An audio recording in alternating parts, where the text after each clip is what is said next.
Thank you. I can't tell you how delighted I am to be here. I believe in this industry, I believe in life insurance, and I believe in you.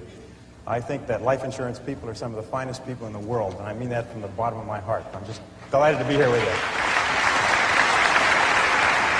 It was not always thus.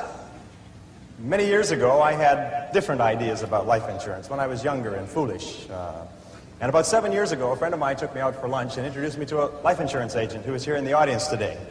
And he asked me a few questions, and I gave him a few answers, and he called me up a few days later. He said, "Why don't we get together for lunch again?" So I thought that was pretty good. I could use a free lunch at that particular time of my life. So he took me out for lunch, and we had lunch, and then he took out his folder, and he had prepared a proposal for me, and he said, "Based on everything that you've told me, I think that what you need is $1 million worth of life insurance." My heart almost stopped. Look, I said, if it's the lunch that's the problem, I'll pay for the lunch. I said, look, I got $100,000 worth of life insurance. If something happens to me, the house is paid off, my wife and my children have the house free and clear. Well, he explained to me that that's not a sufficient answer, that they're going to have to go to school and they're going to have to eat and things like that. I said, yeah.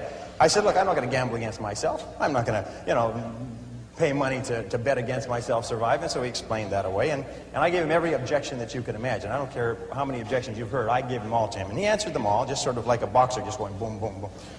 Well, finally, I was still determined I wasn't going to buy it. I said, okay, you've answered every question, but tell me, give me one reason why I should buy $1 million life insurance policy. And this is what he did. He folded up his stuff, he put it aside, folded his arms, and he leaned across the table, and he said, "Brian," he said, "you're simply too important a person to have anything less than $1 million in life insurance." Well, I looked at him, and he looked at me, and the thing was, he meant it. I asked him last night, as a matter of fact, and he assured me, yes, he did mean it. And I couldn't argue with him. What was I going to say? No, I'm really quite insignificant and unimportant. And no, so I said, can you make monthly payments? And he said, yes. So I took the insurance. Now, that's not the important thing. The important thing is that after I'd bought the policy, and I never regretted it for a second, no buyer's remorse, something happened to me. And I pass this on to you because I think that you should all sell $1 million policies. Because when I walked away with that policy, I felt like $1 million person. My self-image... You know that your outer life reflects your inner life. We all know that. My self-image changed. Instead of being a struggling business person with family responsibilities and too many bills and not enough money, I was $1 million person. When I signed a loan application, and I signed quite a few, I could put down there, insurance, $1 million. I started to think about that. If something happened to me, my family could live in style for life. I didn't think that I was worth more dead than alive, but I felt like $1 million person. And you know something? Over the years, the inner became the outer. And now I'm $1 million person on the outside as well as on the inside, and I'm sure that being sold that $1 million policy had something to do with it. So don't sell it for yourself, sell it for the person. Because there's nothing better than to have $1 million policy and to walk around knowing you're $1 million person. Now, 3 years later, Gordon came back to me and sold me another $1 million worth of insurance. This time, permanent life. It's getting harder. But I want to tell you how much I believe in this industry. Last night, I just paid the deposit check for $2 million more of life insurance. I think it's an opportunity. You wait. I believe in life insurance. Anyway, did you ever stop and ask yourself, why is it that some people are more successful than others? Why is it that some people make more money, live longer, have better relationships, while the great mass of men, as Thoreau said, live lives of quiet desperation? When I was 15, I set out on a lifelong journey to find the answer to that question. Why are some people more successful than others? You see, when I was growing up, my family never seemed to have enough money. My parents grew up during the Depression, and I heard the same things over and over again throughout my childhood. We can't afford it. We can't afford it. We can't afford it. I don't know if you heard that when you were growing up. It seemed to be the national anthem. I was not a great student. I passed out of high school when I was 18. I say passed out because, rather than graduated, because that's what happened. I passed out in the half of the class that made the top half possible. The person in front of me, and there's a lot of people out here in the same half. The person in front of me on the stage and the person in back of me received diplomas, and I got a leaving certificate. When you open it up, it says, goodbye. And that's what they meant, goodbye, don't ever come back. Anyway, since then I've traveled and worked in more than 80 countries on 6 continents. I've sailed on all the great oceans, I've been around the world 2 or 3 times. I became fluent in French, German, and Spanish. as well as learning to get along in several other languages. When you need to eat, you learn. Anyway, I started off as poor as I could be, searching for the secrets of success.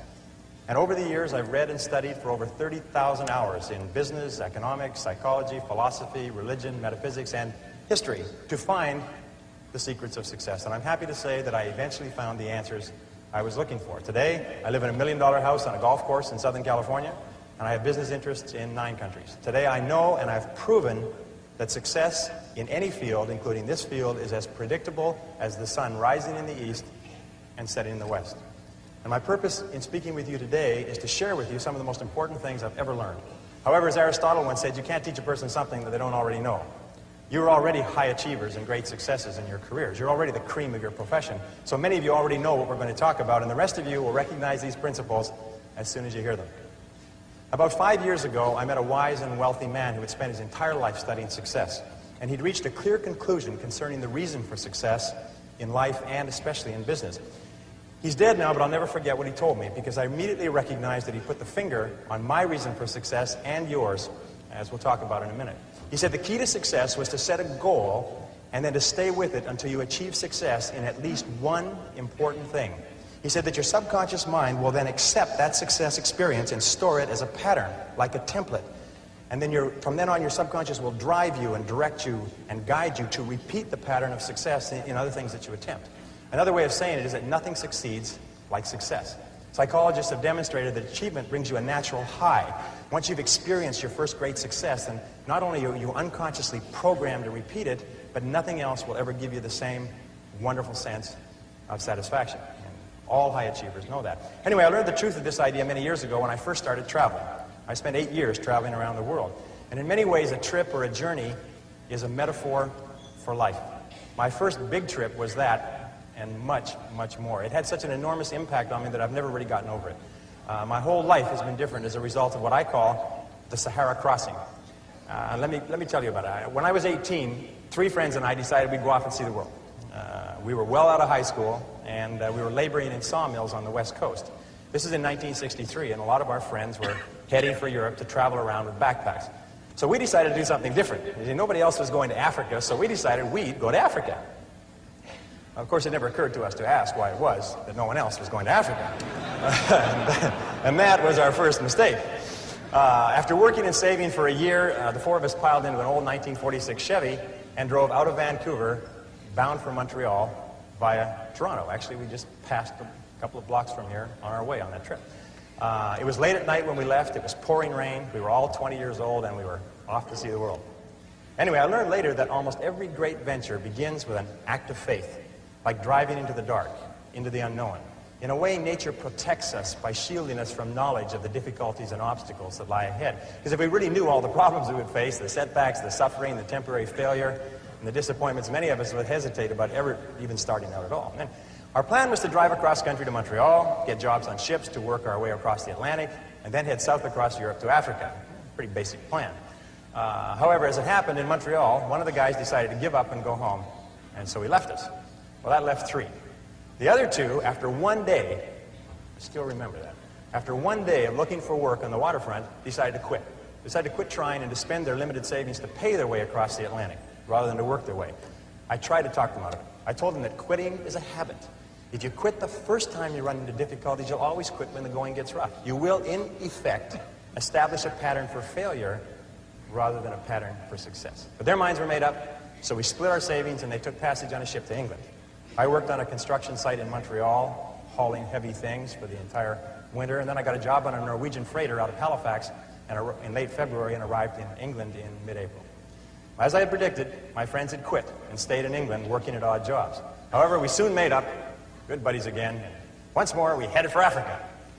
At this time, all we had was an 8.5 by 11-inch page about this size that had Europe and Africa all on the same map, on the same page. And it seemed to be a very simple thing to go from London, which was up here, to Johannesburg, which was down here. And it's just one page. And we sort of drew a straight line, and we thought, well, oh yes, there was a little orange part right across sort of a band right through the middle there called the Sahara Desert.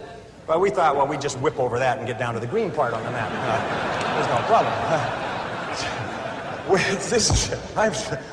Without a word of a lie, this is true. We didn't stop to think that the total distance was about 8,000 miles.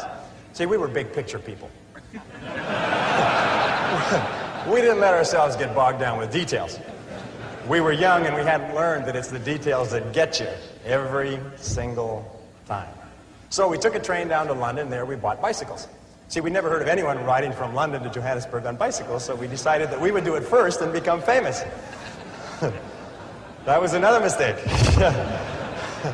We soon learned that when you ride bicycles across France in the springtime, you find that the hills are all uphill and the wind is always in your face.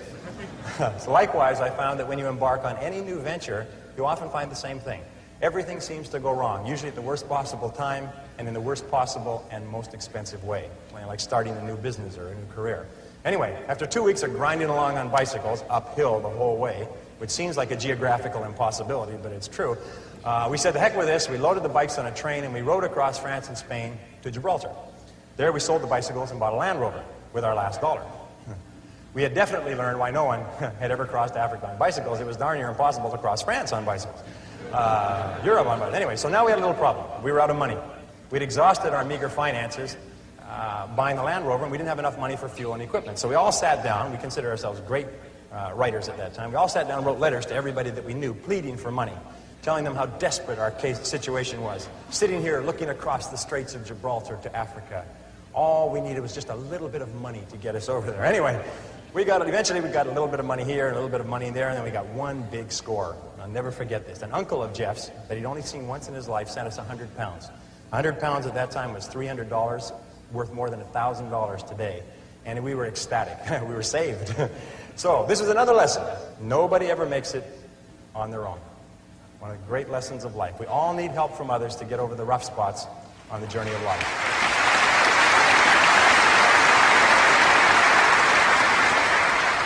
Well, with the additional money, we loaded up with food and supplies. We took the ferry over to Tangiers in Morocco, and then we headed out of Tangiers toward the Atlas Mountains and the Sahara, full of excitement, singing as we drove down the road. 20 miles out, the radiator blew up. The Land Rover had never been driven on the open road. It had spent its whole working life tooling around the narrow streets of Gibraltar, and once on the open road, it began to fall apart. The radiator was just the beginning. Over the next 10 days, the steering rods bent and threw the front wheels out of alignment, so the tires blew one by one. We had trouble with the carburetor and the ignition system. We were so poorly equipped, if you can believe it, we didn't even have a jack or a lug wrench. When we got a flat tire, and we got lots of flat tires, we had to sit by the side of the road patiently, sometimes for hours, until somebody came along with the proper tools to help us change the tire. But we pressed on anyway. As we drove deeper into Morocco and over the Atlas Mountains and onto the Sahara Escarpment, we entered into a world that had changed very little in 1,000 years. There were long, long stretches of barren country roads and an occasional oasis surrounded by primitive farms, which was irrigated from wells and underground rivers. And that began an experience that I still remember quite clearly, and I think you'll be able to relate to this. By this time, I was speaking French fairly well. We could converse with the natives in the occasional small towns that we passed through. And in one town, early in our slow, halting trek across Morocco, someone asked us where we were headed. And we told them that we were going across the Sahara and into Africa. And he said, "Oh, no." He said, "You can't do that." He said, "You'll die in the desert." Well, I looked up my dictionary quickly because I didn't understand the expression. Vous allez mourir dans le brousse. Vous allez mourir dans le brousse. Okay? You will die in the desert. We then began to hear this on a regular basis everywhere we went. We'd stop in a small town, and people would bring their friends up to us and introduce us as the young men who were going off to die in the desert. Well, they seemed quite cheerful about it, but after a while, we found it kind of irritating. I mean, and by the way, these were not your average Arabs. These were Bedouin and Tuareg. These were desert people, members of tribes that lived in the Sahara for 1,000 years. I mean, they were in a position to know what they were talking about. And I learned a valuable lesson from this. I learned then, and for the rest of your life, whenever you try to do something out of the ordinary, people will line up to tell you that you can't do it, why you can't do it, that you'll lose your time, you'll lose your money, that you will, in effect, die in the desert. Even people who should know better will try to discourage you. To achieve anything greater worthwhile, you must train yourself to rise above these people, ignoring them and pressing on towards your goal regardless.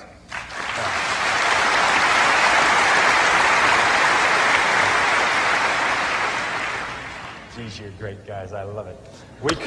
We crossed from Morocco into Algeria and drove south to the town of Adrar on the edge of the Sahara. By this time, our vehicle was falling apart. And with the cost of repairs and gasoline and food, we'd almost run out of money again.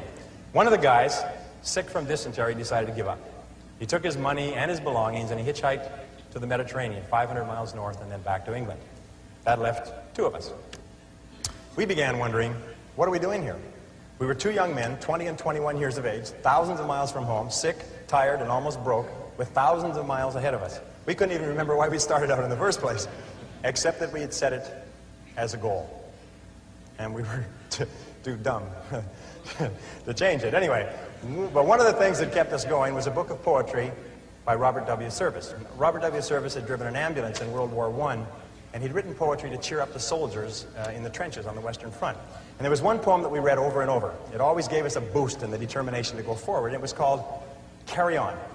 And it started like this. It said, "It's easy to fight when everything's right, when you're mad with the thrill and the glory. It's easy to cheer when victory is near and wallow in fields that are gory. It's a different song when everything's wrong, when you're feeling infernally mortal, when it's 10 against 1 and hope there is none. Buck up, little soldier, and chortle. Carry on, there isn't much punch in your blow. You're glaring and staring and hitting out blinds. You're muddy and bloody, but never you mind. Carry on. You haven't the ghost of a show. It's looking like death, but while you've a breath, carry on, my son, carry on." Well, by this time we were in the Sahara, the largest desert on Earth. It stretches across the Tropic of Capricorn from the Atlantic Ocean to the Red Sea, more than 5,000 miles. And the part that we faced, dead ahead, was the Tenerife, the emptiest single stretch of the Sahara. 500 miles of nothing, not a fly, not a blade of grass, as flat as a tabletop. 500 miles. The enormity of what we had embarked on finally began to sink in. We learned that more than 1,300 people had perished in the Tenerife in the last 20 years.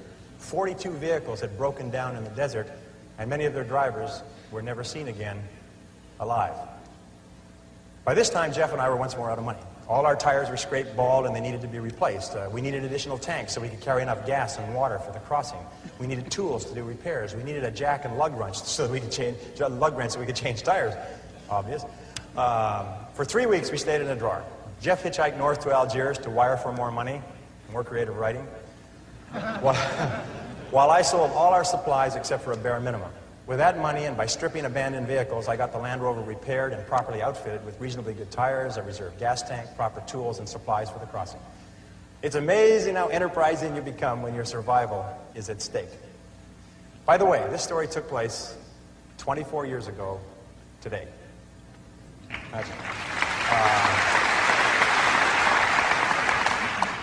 The Sahara Desert in June is hot. How hot is it? It's very hot. It's damn hot. At midday, it reaches 140 degrees Fahrenheit. An exposed man can die of dehydration in less than 20 minutes. When the French ran Algeria, they required travelers to carry 5 gallons of water per person per day for the crossing. That's how much you drank. Because of the heat, you can only travel before 10 a.m. and after 4 p.m. The midday sun is so hot that if you drive, your engine oil boils. It becomes as thin as water, and your vehicle seizes up and it'll never run again. 6 weeks after crossing from Gibraltar, we were ready. Jeff came back with some money from his parents, and the vehicle was in perfect condition for the crossing. We realized that if anything did go wrong and we couldn't fix it, we would most certainly die in the desert. 3 days before the big push, the actual crossing, we met 5 Germans in a Volkswagen bus who were waiting for a truck convoy that would cross in a few days. They were going to play it safe and cross with the convoy, safety in numbers. We told them we were going, convoy or no convoy, and they decided to cross with us. The Algerian government stamps your passport out of Algeria 500 miles north of the border. From there on, you're on your own, and they couldn't care less what happens to you. As far as they're concerned, you don't exist anymore. So we set out, and I'll remember this clearly, we set out at sunset on a Thursday, following La Piste, which is a French word for track, a very accurate word, track, that led straight south across the desert. We drove through the night. As we drove through the night, about 50 miles out, our troubles began. The Germans' vehicle sunk in and started to get bogged down in the fine sand that had blown over the track. And it also began to break down mechanically. It started getting sand in the carburetor and everything, and it began to delay us hour by hour. We had to get across the 500 miles in 2 days, or we'd be out of water. So we pressed on as fast as we could. But over and over, the German vehicle got stuck, and we had to stop and drag it out with our 4-wheel drive Land Rover, losing time and using precious fuel. Jeff and I took turns driving the Land Rover while the German vehicle drove parallel with us across the flat wasteland. And we kept ourselves motivated by quoting the poem, Carry On, back and forth to each other. And the next verse goes like this: And so in the strife of the battle of life, it's easy to fight when you're winning. It's easy to slave and starve and be brave when the dawn of success is beginning. But the man who can meet despair and defeat with a cheer, there's the man of God's choosing. The man who can fight to heaven's own height is the man who can fight when he's losing. Carry on, things never were looming so black. But show that you haven't a cowardly streak, and though you're unlucky, you never are weak. Carry on, brace up for another attack. It's looking like hell, but you never can tell. Carry on, old man. Carry on. By morning,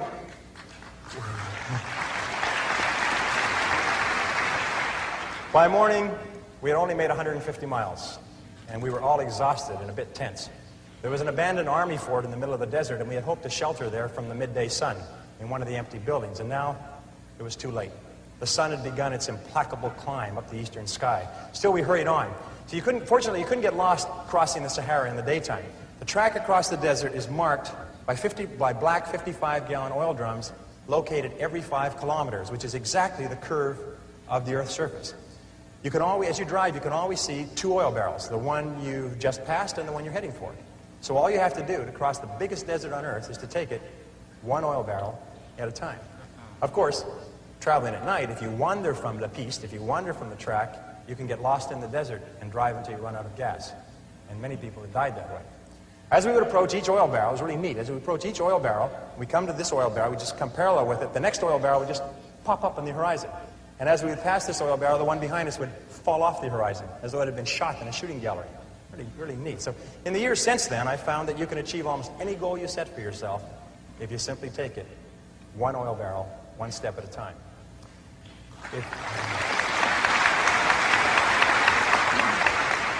If you go as far as you can see, you will then see far enough to go further. Now the sun really became the enemy. It sat on the horizon like a big, evil, yellow cat, and then it began to rise inexorably, getting hotter and hotter as we raced south. The temperature grew hotter and hotter. Finally, at 9:30 a.m., it reached 110 degrees Fahrenheit, and the vehicles began coughing and stalling. We signaled between the 2 vehicles and agreed to stop and wait out the heat, right there in the middle of that 25,000 square mile parking lot. You never felt so small in your entire life. I'll never forget that day. Hour after hour, we sat in our vehicles like sitting in a bake oven, prostrate from the pounding heat of the sun that reached 140 degrees Fahrenheit by noon and seemed to stay there forever. We drank quart after quart of water, our throats going bone dry minutes after gulping down a full canteen. It was worse outside, so we just stayed in the vehicles and suffered hour after hour. Finally, as the afternoon wore on, the temperature slowly began to fall. By 4 p.m., it was down to 105 degrees. When it finally got below 100 degrees Fahrenheit at 5 p.m., we started on. But now we were racing the clock. We only made about 200 miles in the last almost 24, and we still had 300 miles to go. There was a small oasis, an army post on the other side of the desert, and we knew we had to get there before the midday sun caught us again. We hadn't slept since Thursday morning. It was now Friday evening. We pushed on over the desert, but the Germans' vehicle kept breaking down. All night, exhausted, we worked to get the Volkswagen bus with the Germans across to the other side. We were both desperate and scared. We knew that we could not last another day. Our water was almost gone. When the sun rose slowly on Saturday morning, we were still struggling with the Germans' vehicle. Finally, at 9 a.m., with 20 miles to go, their vehicle broke down for the last time. We quickly abandoned it. We loaded the 5 Germans in the back of the Land Rover and headed for the fort and the oasis. An oasis, by the way, is a place where there's one well with a bucket. That's an oasis. It was further than we thought, but we made it just before the heat forced us to stop. We were all aware of how close we had come to actually dying in the desert. Those Arabs knew what they were talking about. So we sat out the heat that day in a native hut near the fort, and then we went back that evening and towed the Volkswagen bus into the army post. We had done it. We were over the Sahara. We hadn't slept for...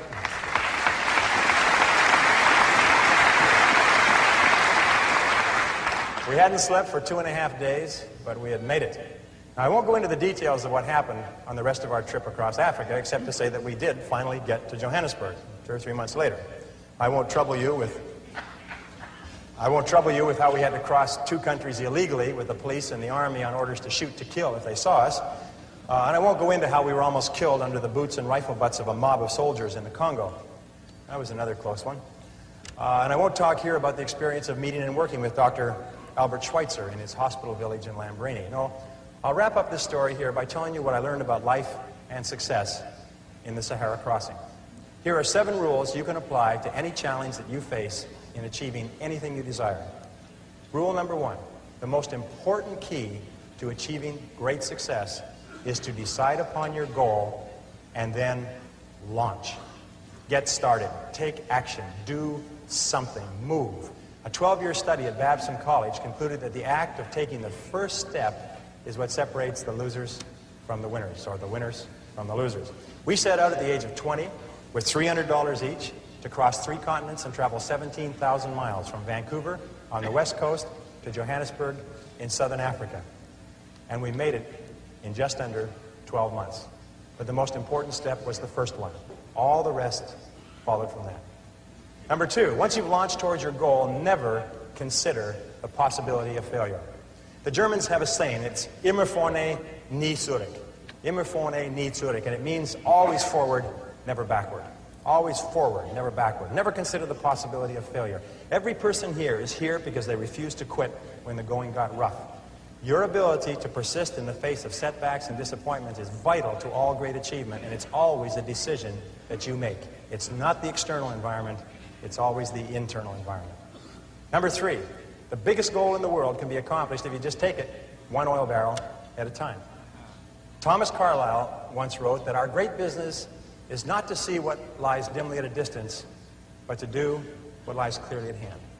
The only time you will ever have is now. If you live every day, every hour, the best you can, the rest will take care of itself.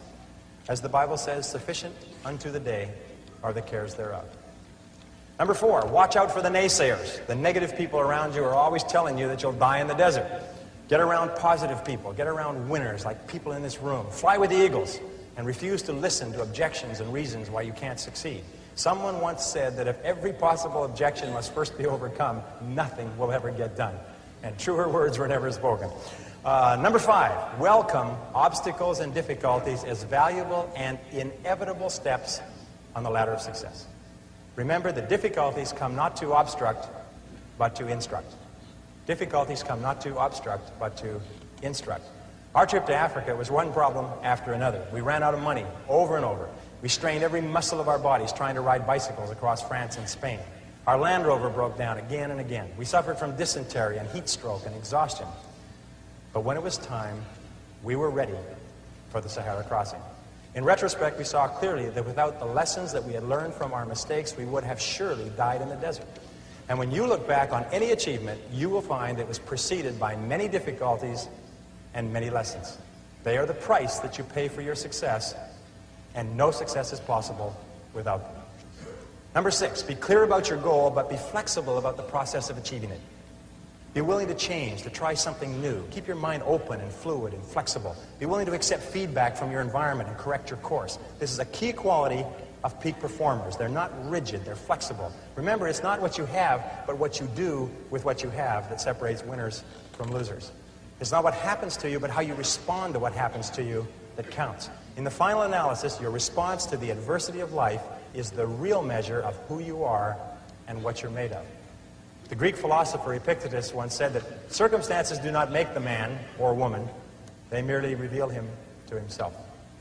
When you find out who you really are when you face adversity.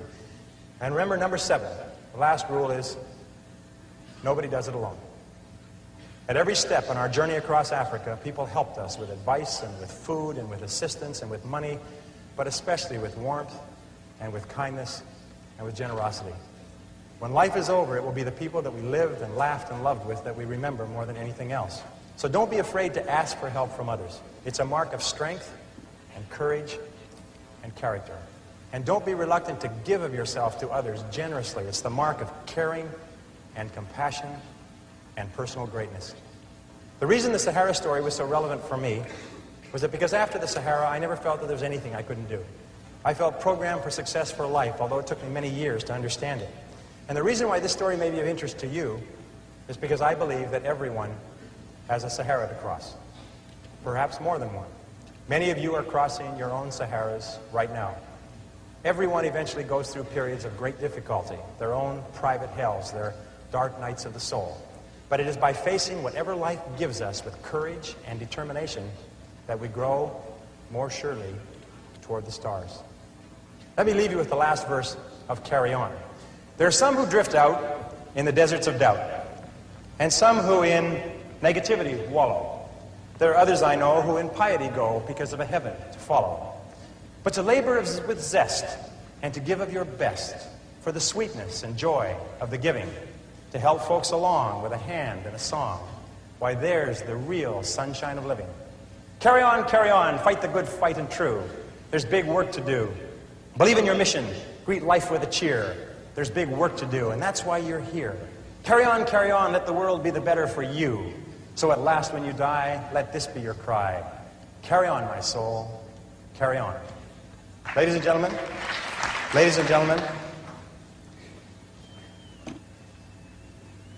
if you will resolve, with whatever life hands you, to carry on, there is nothing that can stop you from achieving the greatness for which you were created. Thank you. Here.